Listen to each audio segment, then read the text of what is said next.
Hey everyone, Joe here.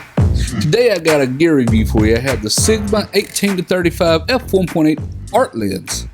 So let's get in here and get to this. Well, I've had this lens for a while now, and I have fallen in love with it. And I know everybody's been probably dying, wondering, when am I going to get around to doing this review? Well, it's finally here. And I got a lot of good things to say about it and a few bad things to say about this lens. Okay, so let's first start going over about the dimensions and weight and all that goody stuff about it. Of course, it has the Sigma's little pinch hood. And I have a little Tiffin filter on mine because I do go out to the ocean and stuff a lot. And I don't want sea spray getting on my lens or anything because that would just damage them. Alright. It comes with this nice petal-shaped hood. It's plastic. It's got some anti-reflective ridges inside of it. So no felt to capture dust or anything. These ridges actually work pretty good at keeping the lens flare from bouncing around inside the actual petal hood. And it's got this nice little rubber on it. And it also tells what it goes on. Now, ironically, this one will also fit these 17-70 Contemporary, but this one's a little bit bigger. Set that aside. Now let's get over here to the lens. This is mostly all metal construction. Of course, it's got a metal lens mount to be expected because this is a quite heavy lens. It's mostly all metal and rubber. Few plastic spots. I know like this is metal. The rings, focus, and the zoom lens ring is also metal and everything. The middle part of the body right here is a little bit of plastic. Feels like very good plastic. Unless you actually pecked on it, you'd probably mistake it for metal. And the outside right here is plastic, but it's, like I said, it's all built very well, and you can tell it is actually quite heavy. It weighs in at 28 ounces. So compared to most crop sensor lenses, unless you're used to using, say, like the 70-200 f2.8 lens on your camera, this is probably one of the second heaviest lenses you'll probably throw on the thing. But what you expected is f1.8 zoom lens. All right. Now it does not have no image stabilizer, none whatsoever. Does have auto and manual focusing. And for the most part, it does a pretty good job. The lens is stinkingly super sharp. Now, for crop sensor, anything gets up around 15 to 16 megapixels on say, like a 20 megapixel 70D is pretty sharp. Now, that's about average performance on a full frame, though. But if you got a crop sensor camera, you're not looking to go to full frame, this is a really good option for you. The 18-35 gives you around a 27, 28 millimeter, up to like a 56 millimeter on Canon, 50 on Nikon, because it's a 1.5 crop factor, obviously. So if you're looking for something around that zoom range, it's like a 2x zoom, you'll probably really love the zoom range. All right. Now, a few things about it. It has a minimum aperture of f16. So if you're trying to stop down really heavily, you're probably going to be a little upset about it because you can only stop down, say, to f16. So after that, it just stops. So if you're trying to do anything creative where you want get the aperture really smaller than f16, you're going to run into a brick wall there. Filter size on it is 72.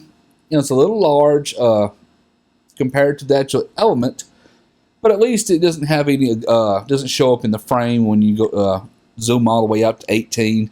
You're not getting no dark edges or anything, so that's a good reason for that.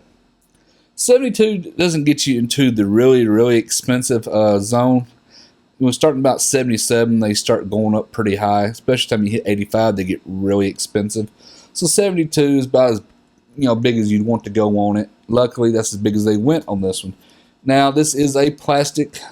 Really wished it would have been metal, especially for the price of this lens. There is no weather sealing. I'll throw that in there. There is no weather sealing whatsoever in this lens, although it is built quite well. It could get dust in it, I guess. Luckily, it being internal focusing, it's not going to do any kind of like air breathing in and out of this thing. So any what air is in it will be traveling back and forth and staying contained inside of it. So there's no chance of you zooming in 18 to 35 nonstop actually sucking air into it. So that's what I'm trying to get across here. All right, get back to the weight and stuff on it. Dimensions on it, without the caps and anything or the lens hood, is a 3.1 to about 4.8. So it's just a little over 3 inches, almost 5. Said 28 ounces. That's, pretty good heavy. It's the second heaviest lens I have. Now, like I said, it does pretty good. I got a few gripes on it though. Mine particular copy will not continuously focus correctly. Now, what I mean by that is, if I try to use through the viewfinder and stuff and go out and use the regular 19-point AF system on my 70D, it will not focus consistently. If I take a photo, it might focus behind. Then I take another one, it might focus in front. And I went through this for a couple weeks thinking it was just me going crazy.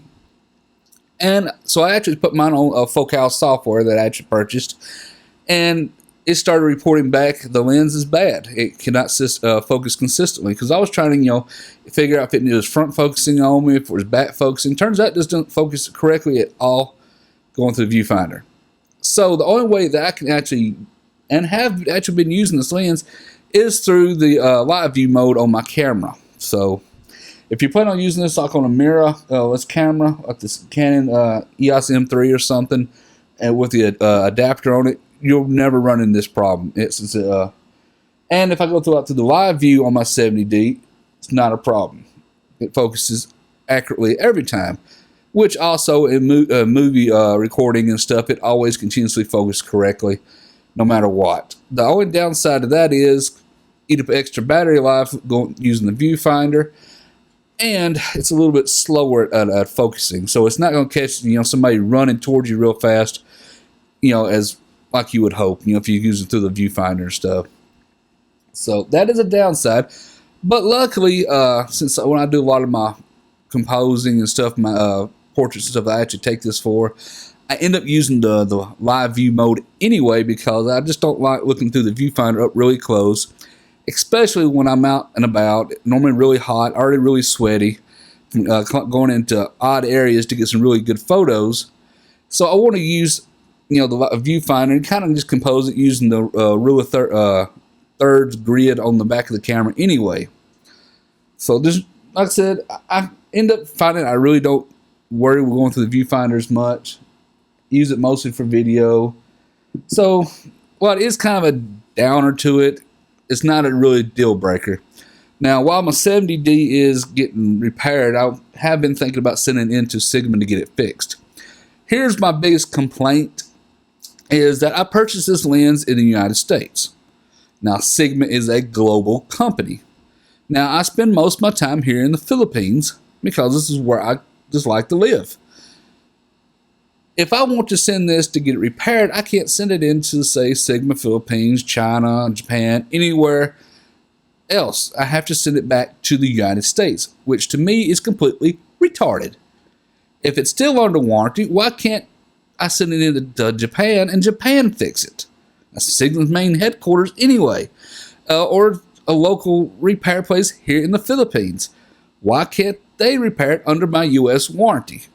Why it has to go back to the United States, then get shipped to Japan or whatnot, is completely beyond me. I've done contacted Sigma on this, and while they normally do a great job being very courteous stuff to the customers, I find their warranty deal dumb as shit, just to be plain honest. I pay a lot for a lens like this. You want it to work correctly. So I'm hoping eventually I'll buy the dock, and the dock may fix it, although a lot of people said it didn't fix it on theirs. And I'm really not sure what the deal is in mine. I know Sigma has to back engineer the focusing software to make them work for the cameras. And I like to point out, it is not with just my 70D. It also does the same thing on my T3i, which is my 600D. So that's kind of it upsets me to pay so much for a lens and it not work correctly. then Sigma not say, hey, you can just send it into here. A warranty is a warranty. You know, companies really need to get past that. And I'm not going to go too much further into it because this is a review on the lens, but this really says something about, you know, Sigma in general with their products. If I buy something in the United States, just because I'm in another country at the moment and I won't be back to the United States next year, why I should have to wait to take it to the United States again to send it back in. So I think that's pretty bad on Sigma. Kind of a black eye there. You know, really upset about it. You know, it could actually cause me not to purchase any more Sigma lenses, and I've purchased quite a few. So this actually will be my last Sigma lens just for that warranty reason. Not to say the lenses are bad quality. You know, I just happen to have a dud. I understand that. But at least if I buy a Canon, there's a lot of international warranties I can get on them. If nothing else, there's plenty of Canon dealerships that will fix them for me here locally. So this, like I said, is my last Sigma lens. At the end of the video here, I got a few pictures and videos and stuff we can go over. So let's hop over here to the computer and actually, you know, take a look at some photos up real close. Okay, everyone. Let's first start by looking at these flowers I took a picture of. Now, this was took using 35mm at f1.8, just to give you an idea of how sharp it is at this, you know, thin depth of field. Now, this lens, like I said, is completely sharp at f1.8. F1.8 is actually its sharpest, where the lens actually is the sharpest. Let me get that out correctly. And I wanted to show you this to give you an idea. Now, I was focusing on this particular flower right here, and I just kind of recomposed it a little bit just to get kind of look at it and give you an idea of the depth of field and everything. Like I said, f1.8 at 35, y'all zoomed in pretty close. You can get up to like 11 inches with this particular lens, so that really blows the background out a lot, giving you really a lot of creativity here. Okay, let's go over to the next image. This is the next image of some orchids and stuff I took a picture of. Again, this is at 35mm at f1.8. And as you can see, it is razor thin depth of field. And we zoom in here 1:1. As you can see, you know, the lens is really sharp here. Now, this is shot at ISO 250 because it was getting a little bit dark. And the wind was blowing, so I wanted to use very high shutter speed. So it's up to about 1/1000th of a second. So that pretty much freezes anything blowing in the wind. Okay, let's go over here. Now here is at 35 again. As you realized, I like to use this lens at 35mm. And we use an ISO, 100 and an aperture of f2.8. And as you can see, I had a really nice, water droplets. It just rained and stuff. And I wanted to capture those on the side of the flower and stuff here, this lily. As you can see, it looks, quite nice. Still, even at f2.8, at this close of a distance, the depth of field is still razor thin. Okay. Now, here a little bit of product photography and stuff for those interested. And this is shot at f8. Still 35mm, and you can see the detail. This lens, has quite a bit of detail in it. You can see all the fuzz and the dust and stuff on the cloth of the headphones here. Now let's go over here to a little bit outdoor photography. Now, for those wondering if it does have any chromatic aberration, anything, I want to show you all this upper corner here. I kind of had to look for this. Let's zoom into a 3:1. And I'm not sure if you can see this on YouTube's video and stuff, but there is, now I said this is a completely unedited RAW file. There is lots of heavy, magenta and stuff here. A lot of chromatic aberration, purple fringing out the wazoo right here. Now that's, guess is to be expected. This, like I said, the sky is still completely blown out. In this particular photo is because I was taking some bracketed photos to get detail back in the sky. It's just one of those days when it was just completely real hazy. But like I said, it does have chromatic aberration despite having quite a few spherical and explode dispersion elements in the lens itself. I think I have one more image here, and this one is a little street photo I took. This was done at 20 millimeter, you know, at f2.8. As you can see, it looks pretty good. So you can use this for street photography. I was shooting at ISO 1600 at 1/30th of a second on this particular image, and it still looks quite nice. This is an unedited raw file, so there still is noise and stuff that I have not cleaned out. That's a 3:1. Let's zoom back out to 1:1 here. So overall, not too bad. So if you want looking to do this for street photography, it's an excellent lens for that. It's just excellent lens all around, despite the focusing issue my particular copy has. So that's it on the photos and stuff. I thought I'd show them around. Like I said, it's very, very sharp lens. I think the actual focusing spot was about right here on this wall. So pretty good detail in this lens. Very sharp. I think DxOMark rates it about 16 megapixels on the Canon 70D, which is outstanding performance. So I got a couple of videos here. Stay tuned for the videos, and I have the conclusion at the end.